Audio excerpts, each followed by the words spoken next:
Bom dia a todos, a graça e a paz do nosso Senhor e Salvador Jesus Cristo esteja com cada um de vocês. Mais um domingo abençoado, um domingo debaixo da graça do nosso Senhor e Salvador Jesus Cristo. Nós estamos aqui, diretamente aqui da nossa casa, para trazer ao coração de vocês uma palavra abençoada. É como nós costumamos todos os domingos nos encontrar na igreja, na nossa EDA, na nossa Escola de Discípulos Aliançados, já há 15 anos aí ministrando no coração da igreja, todos os domingos pela manhã, além de juntos ali tomarmos o nosso café da manhã. Eu quero nessa manhã convidar você nessa hora para juntos estarmos orando a Deus, apresentando a Deus as nossas vidas, as nossas famílias, apresentar a Deus a nossa casa. Nós estamos aí nesse tempo aí de quarentena, estamos aí vivendo esses momentos aí, o qual eu acredito que é permissão de Deus, que a gente venha orar a Deus nessa hora, pedindo a Deus que Ele venha trazer paz sobre as nossas vidas, porque quando nós temos paz, nós conseguimos vencer toda e qualquer adversidade. Então eu convido você aí na sua casa, nessa hora, a você fechar os seus olhos e levantar suas mãos em direção aos céus e juntos orarmos para que Deus ele venha uma vez mais trazer nesse domingo, nesse dia de hoje, a sua paz sobre as nossas famílias e que a gente venha declarar que nenhum mal ele venha entrar pelas portas da nossa casa, porque nós sabemos que agindo Deus, quem o impedirá? Feche os seus olhos nessa hora. Pai, em nome de Jesus, eu quero te dar graças. Pai, eu quero agradecer ao Senhor, Pai amado, nessa manhã, por esse dia o qual o Senhor nos permite viver. Eu quero agradecer ao Senhor, Pai amado, pelo ar, agradecer ao Senhor pela natureza, agradecer ao Senhor, Pai amado, pelas aves, agradecer ao Senhor, Pai amado, por cada ser que o Senhor colocou nesse planeta. Quero agradecer ao Senhor nessa manhã, Pai amado, por cada um desses que me escuta e que me assiste nesse momento. Quero agradecer ao Senhor, Pai amado, por cada família, Pai amado, o qual o Senhor tem colocado em nossas vidas ao longo desses anos. E assim conforme está escrito na Tua palavra, Pai amado, eu quero pedir ao Senhor a proteção sobre os lares, sobre as... Pai, porque eu acredito, Pai amado, que onde, Pai amado, tem o Teu sangue, o mal não toca. Por isso, nessa manhã, Pai amado, começa a visitar cada lar. Começa, Pai amado, a visitar, Pai amado, cada família. Neutraliza agora, Pai amado, o mal. Neutraliza agora a enfermidade. Deus, e que o Senhor venha dar ordem a favor, Pai amado, de cada um de nós nesse dia, no nome de Jesus. Amém?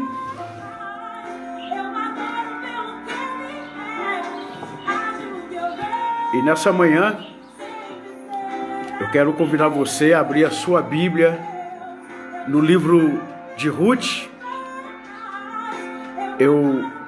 Durante essa semana, eu tenho meditado muito nessa palavra, meditado muito no livro de Ruth.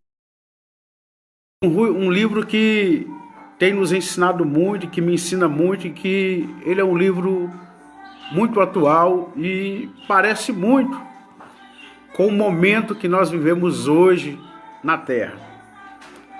O livro de Ruth, ele é um livro tremendo e nós precisamos entender bem qual era a situação daquele povo na época de Ruth. Quando estudamos esse livro, nós podemos perceber que é uma história que vai começar a falar de escassez, mas que no final Deus leva aquela família, leva Ruth, leva Noemi a uma grande prosperidade, a uma grande fartura. Não é diferente dos nossos dias de hoje, o qual nós estamos aí alarmados, O mundo está alarmado por causa de um vírus, por causa de uma peste que foi enviada. Mas nós sabemos que Deus ele tem o controle de tudo e de toda e qualquer situação. A história do livro de Ruth, ela começa assim: no tempo em que os juízes governavam. Está aí no capítulo 1 de Ruth, verso 1. Essa afirmação, ela não significa exatamente. Ele foi escrito no tempo dos juízes. O tempo de juízes, ele é um período que compreende desde a morte de Moisés até a chegada do profeta Samuel. E esse livro, cuja autoria é incerta, ele usou de uma história antiga do tempo dos juízes para falar sobre aquele momento que o autor estava vivendo. A gente não sabe ao certo quando ele foi escrito e quem escreveu. Por quê? Porque o livro ele não tem uma data, ele não tem uma assinatura. Ele não fala quem escreveu esse livro. Ele apenas conta a história de duas viúvas. O livro de Ruth, nós temos a história que retrata a nossa própria história. É um livro que vai falar de coisas tão atuais. Mas se a gente parar e pensar, quando foi escrito esse livro? É possível que a gente possa descobrir quem escreveu e a sua possível data e assinatura. Por exemplo, uma carta que diz assim: a inflação está passando do... De que ano foi escrita essa carta? Ou um livro que diz assim: a seca no Nordeste já está entrando no 3º ano. De que ano seria esse livro? Nós sabemos ler coisas e quando nós aprendemos a ler as coisas, nós conseguimos descobrir qual é a época em que se está vivendo. Então, assim, alguns estudiosos compararam as afirmações desse livro com várias outras histórias da Bíblia. E a conclusão ao qual eles chegaram é essa: o livro de Ruth, ele foi escrito em torno do ano 450 do cativeiro, isto é, 100 anos antes do fim do cativeiro da Babilônia. Que época era essa?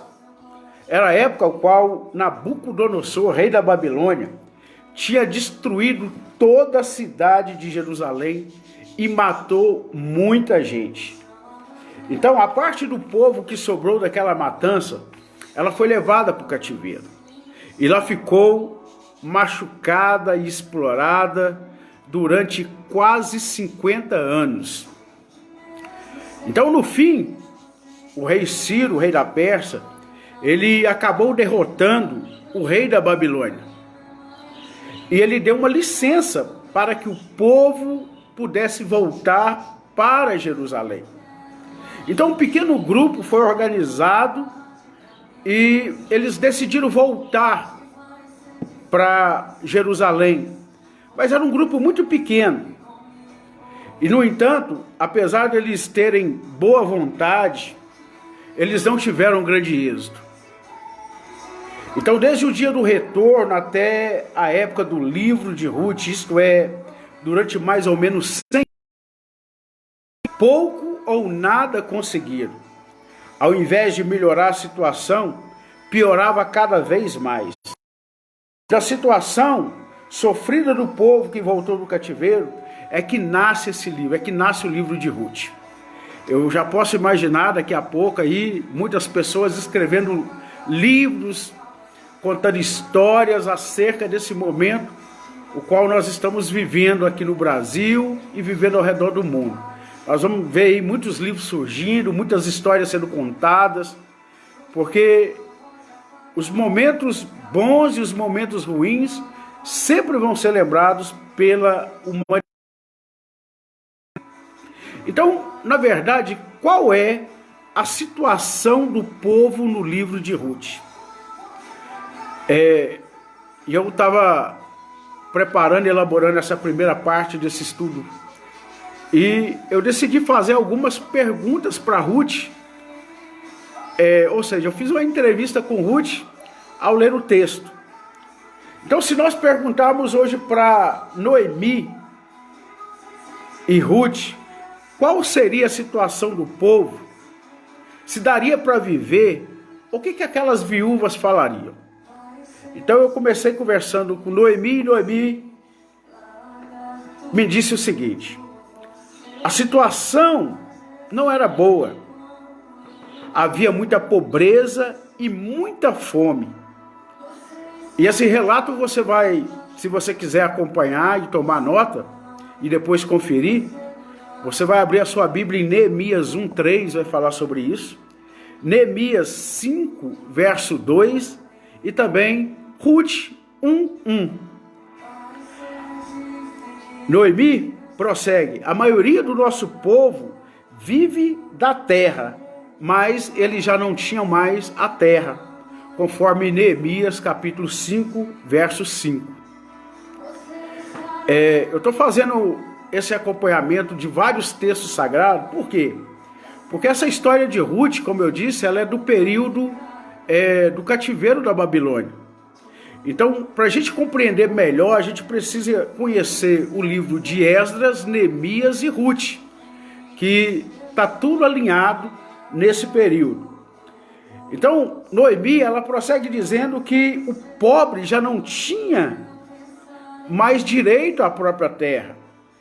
E muitas vezes o pobre ele estava obrigado a abandonar a terra devido à fome e devido aos impostos. Parece muito com os nossos dias, né? Muitos impostos, muitas cargas tributárias, né? Muito sofrimento para o povo, e ainda mais, né? Até engraçado, né? Deus ainda permite vir uma peste dessa para assolar ainda a humanidade. E quem mais sofre nesses momentos geralmente são as famílias mais vulneráveis, as famílias de baixa renda. Então Neemias 5, 3 e 4 e Ruth 1:1 vai falar sobre essa questão da pobreza e das altas cargas tributárias. Então a própria Noemi, ela diz que ela mesma, ela teve que colocar à venda o terreno da sua família. Está lá em Ruth 4, verso 3, para que eles não viessem a morrer de fome. E muita gente chegava a vender os seus próprios filhos e filhas como escravos. Está lá em Neemias 5:5. E isso para trabalhar em terras dos outros. Ruth capítulo 2, verso 5 até o versículo de número 9. Então, quando a gente faz esse diálogo com Noemi, a gente descobre muitas verdades dentro desse texto. Então eu decidi fazer outras perguntas. Ela faria para evitar aquela tamanha desgraça que eles estavam vivendo naquele momento. E ela me disse: fazer o quê? Nós somos pobres, não temos recursos para nos defender contra exploradores. Por exemplo, a lei, ela diz que o que fica no campo pertence aos pobres e não o dono da terra. Está lá em Levítico capítulo 19, versículos 9 e 10. Era um direito que Deus tinha dado para os pobres. Mas sabe o que acontece? O pobre só pode catar o restolho se o dono da terra der licença e for favorável, conforme descreveu Ruth capítulo 2, verso 2. Então eles transformaram o direito em uma esmola. Quer outro exemplo? A lei diz que quando alguém, por causa da pobreza, é obrigado a vender a sua terra, então o seu parente, o mais próximo, deve resgatá-lo, para evitar que a família fique sem terra. Levítico 25, 25. Mas sabe o que acontece agora? Os parentes ricos já não se importam mais com os irmãos pobres. Eles não cumprem a lei, Ruth 4, versos 5 e 6. Ei, não é diferente dos nossos dias hoje, não. A lei tem favorecido somente a elite. A lei nunca é a favor do pobre. A lei nunca é a favor do menos favorecido. As famílias vivem divididas, Neemias 5:5. E quando o pobre, por causa do aperto, deve vender a sua terra, não aparece nenhum parente para ajudar. Aqui nós começamos a ver também que as famílias, aqui já no período de Ruth, já vivia um grande caos. Então, já não é como antigamente, já não é como no tempo de Juízes, diz Noemi. Porque no tempo dos Juízes, no tempo de Moisés, a família funcionava. E agora já não funciona mais nada. E se caso funcionasse, não haveria tanta fome, nem tanta pobreza. Não é verdade? Então, Noemi, ela descreve para nós esse cenário duro daquele momento histórico. Então, os momentos difíceis, os momentos duros, eles sempre vão bater na porta da humanidade. E nós precisamos ter resposta dessa hora. Nós não podemos nos calar.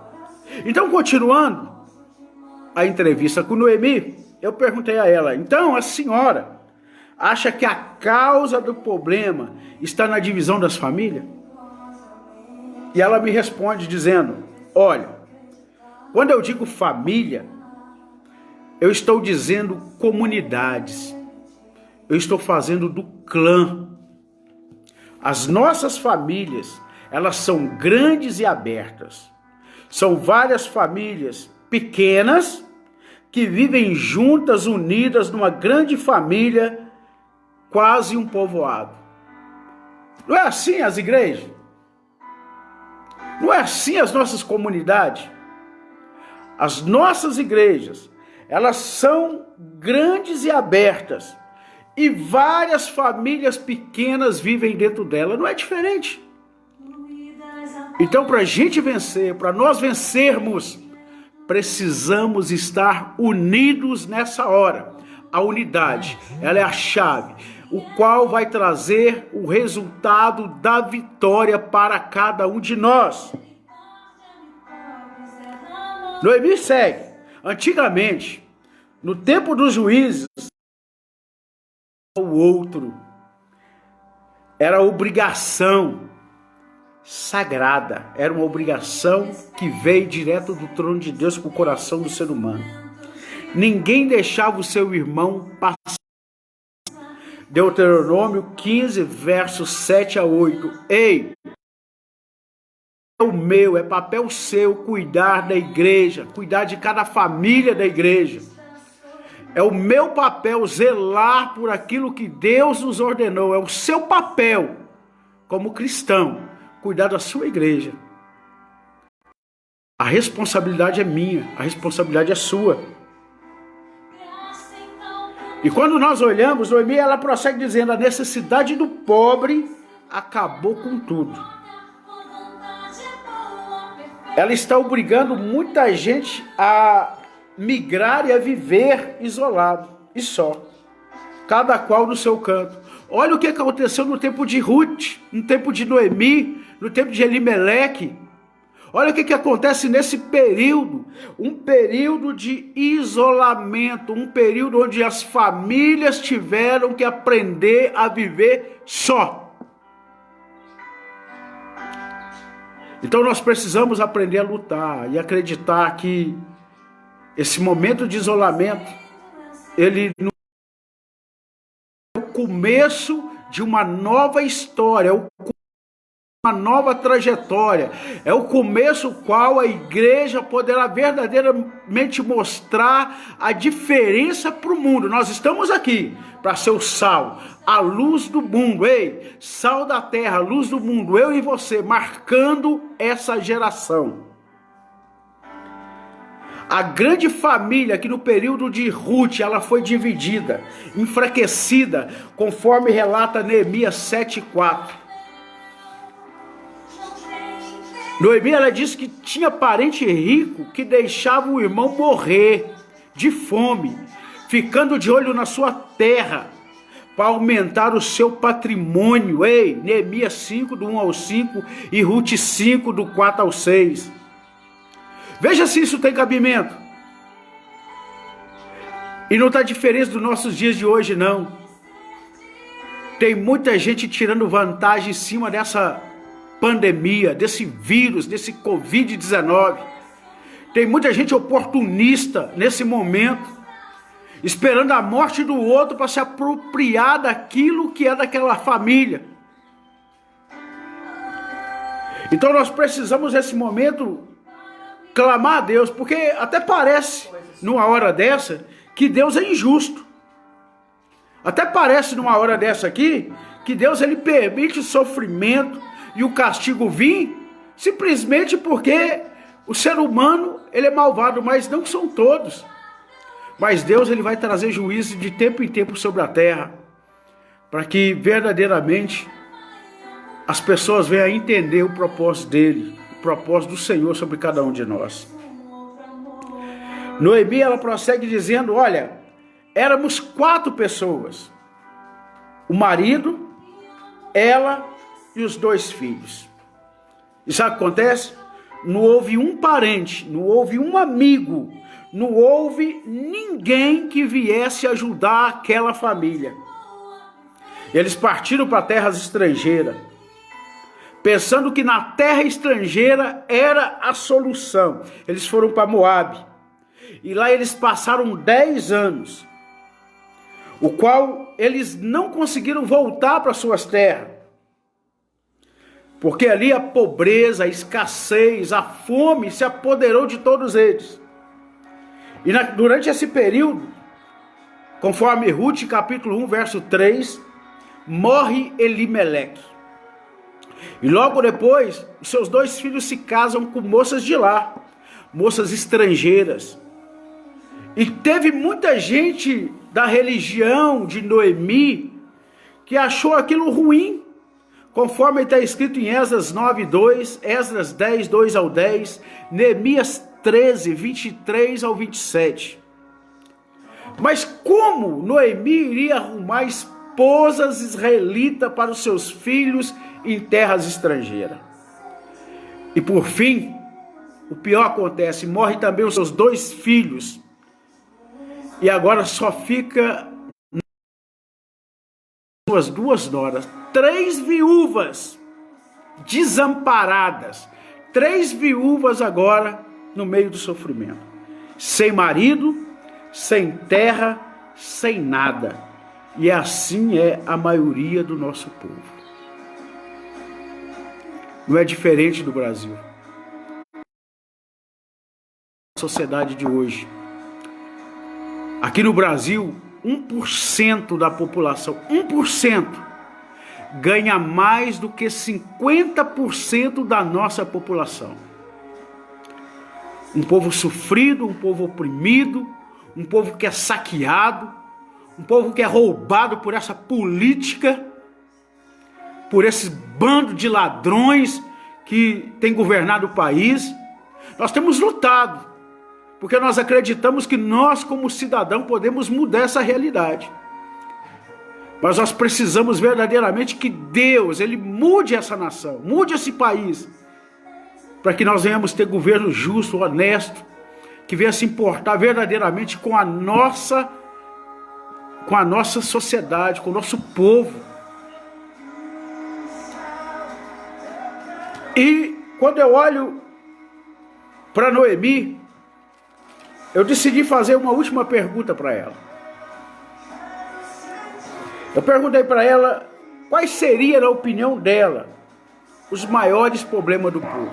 Preste atenção. Quais seriam, na realidade, os maiores problemas do nosso povo? Noemi e a sua família, ela fazia parte do povo de Deus.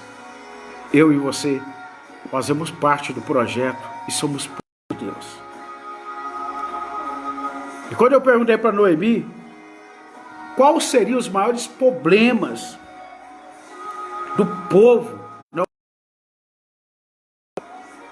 Os problemas não são poucos.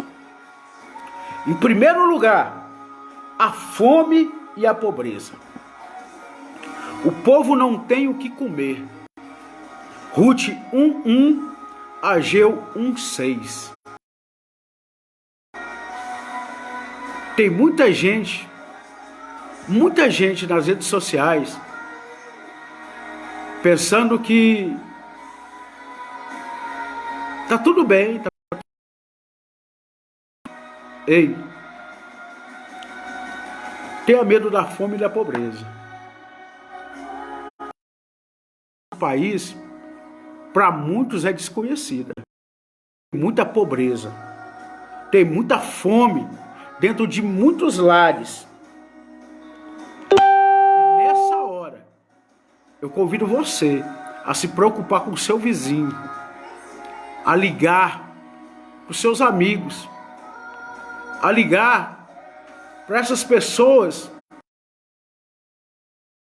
perguntar se elas precisam de algo. Essa é a hora de nós verdadeiramente sermos povo de Deus. Essa é a hora de nós verdadeiramente fazer o que Jesus fez. Dar graças a Deus e multiplicar os alimentos que estão na nossa mão e compartilhar com aqueles que necessitam. Noemi, que o segundo problema do povo era a terra. O povo, ele não tem recursos da sua terra.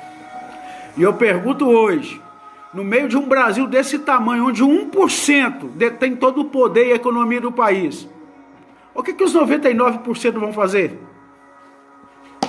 Que recurso esses 99% têm para sobreviver a um caos de um ano?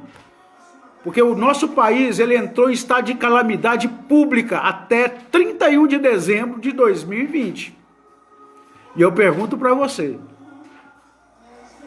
o que a maioria vai fazer? E sabe o que eu vejo? Os ricos, as pessoas abastadas estão se aproveitando das mazelas, dessa praga que veio, para comprar, para usufruir, para tomar das mãos dos pequenos aquilo que eles suaram para adquirir. Precisamos nessa hora verdadeiramente nos unir como igreja. Ei, a igreja de Cristo nessa hora, ela é o futuro desse planeta. Então nós precisamos nos unir. A fonte tem que estar unida.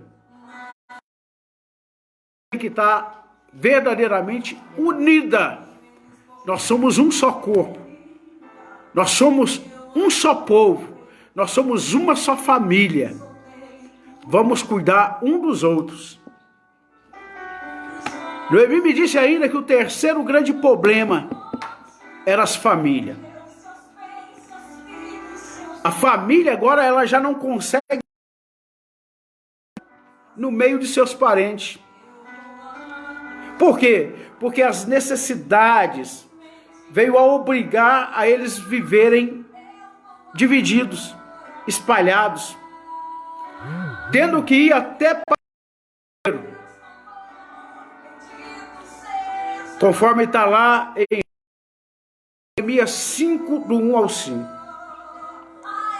As famílias, as comunidades, já não tem mais aquela força fraterna. Ei, estou trazendo aqui um alerta para vocês. As famílias se unirem. É hora da igreja se unir. Quando eu falo família, eu estou falando da igreja, porque nós somos vários povos, várias famílias dentro de uma igreja. Nós somos uma comunidade. E nós precisamos nos unir fraternalmente para vencermos todo esse. Porque eu estou vendo que as famílias não conseguem mais se defender. Os direitos. E muitas vezes elas estão sendo exploradas até dentro das suas próprias famílias. Está faltando pão, está faltando terra, está faltando fraternidade. O amor de muitos se esfriou. Sabe o que eu vi nessa semana? Sabe o que eu vi nesse período de isolamento? Eu estou vendo nesse período de isolamento? Não é amor ao próximo, não. Eu estou vendo um bando de pessoas narcisistas que estão pensando somente em si mesmas. Tem ninguém preocupado com o outro, não. Estão preocupados com si mesmo, está com medo de morrer. Não está preocupado em levar o amor ao próximo, não. Não está preocupado em amar o irmão, não. Está amando a si mesmo. Então, tá aí, não, se isola, se esconde, não quero ver sua cara, ei, só quero ver aqui pela live, quero ver somente aqui, faz um vídeo de mano, faz uma videoconferência. Nós precisamos acordar. É tempo difícil, mas eu quero dizer para você que nos tempos difíceis, o povo de Deus tem vitória. É tempo difícil, é tempo de guerra, é tempo de batalha, mas é no meio às guerras que nós vencemos, que nós triunfamos. É tempo de se levantar. Nós somos o povo de Deus. Nós fomos chamados para viver em comunhão com Jesus e cumprir a missão. A missão que o Espírito Santo deixou sobre essa terra. Então que nós venhamos nessa manhã orar a Deus, que nós venhamos elevar o nosso pensamento ao nosso Pai Celestial, e que a gente venha viver verdadeiramente tempos de luta, mas que tempos de vitória. A vitória é certa sobre o povo de Deus. Nós temos a marca da promessa. E eu quero dizer para você que hoje à noite também, às 19 horas, nós vamos estar aqui numa live. A Bispa Rose vai estar trazendo uma palavra para você hoje à noite. E durante essa palavra, nós estaremos com água. E nessa consagração da água, você vai ungir os umbrais da sua casa. Porque nós cremos nessa unção, o qual Deus, Ele não vai deixar praga alguma entrar dentro dos nossos lares. Porque os profetas estão na terra, nós estamos na terra para declarar que nenhum mal vai sobressair sobre a vida do povo de Deus. Feche os seus olhos nessa hora e vamos orar, agradecendo a Deus por tudo que Deus está fazendo, por tudo que Ele há de fazer, e que nós venhamos nos unir nesse propósito. Pai, em o nome de Jesus, eu quero, Pai amado, nessa hora, abençoar, Pai amado, a vida de cada um desses que me assistiu, de cada um dos meus ouvintes nessa manhã. Deus, eu quero declarar, Pai amado, sobre a vida de cada um deles, Pai amado, toda sorte de bênção, Pai amado, espiritual, toda sorte de bênção, Pai amado, material. Eu quero declarar saúde, eu quero declarar vida, eu quero declarar, Pai amado, nessa manhã, Pai amado, a paz sobre cada um dos meus irmãos. Deus, abençoe os lares, abençoe as famílias, Pai amado, de Brasília, as famílias do Brasil. Abençoe, Pai amado, cada parte do mundo. Deus, e traga a tua paz, e traga a cura, Pai amado, para todo mal, no nome de Jesus. Amém? E até às 19 horas, no nome de Jesus.